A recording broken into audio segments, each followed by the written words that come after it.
Lance Armstrong, Alex Rodriguez, and Marion Jones. What do all these so-called great athletes have in common? They've all left their mark in sports history by either hitting more than 600 home runs, winning the Tour de France 7 times in a row, and winning multiple gold medals in the Olympics. However, they've also left a not-so-satisfying mark on their sport and their beloved fans by testing positive for using performance-enhancing drugs. Performance-enhancing drugs are certainly not uncommon in the sports world today. They're used by thousands of professional and amateur athletes and can easily be purchased online at the click of a button. They can be traced as far back as the ancient Greeks, where they consumed large amounts of meat and wine and even used hallucinogens to combat fatigue. The modern drugs that we know of today, however, were first used by soldiers in World War II to combat fatigue and improve endurance.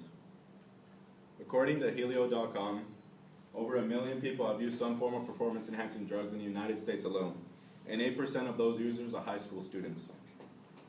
Even though performance-enhancing drugs do in fact improve performance, those benefits certainly don't outweigh the negative physical, mental, and social costs that can arise from the use of these drugs.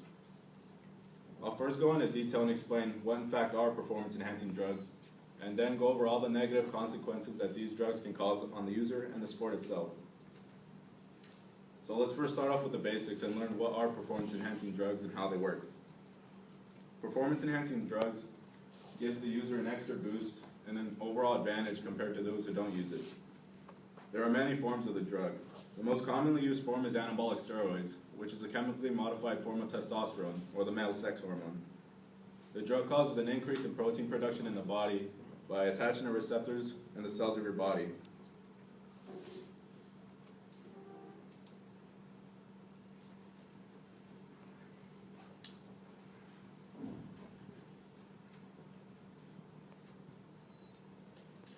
This is ultimately what causes an increase in muscle production, which is what makes the user super buff.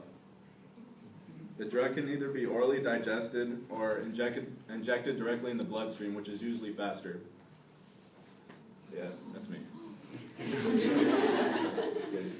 Once the drugs begin to do their job, the effect they have on an athlete's performance is greatly increased.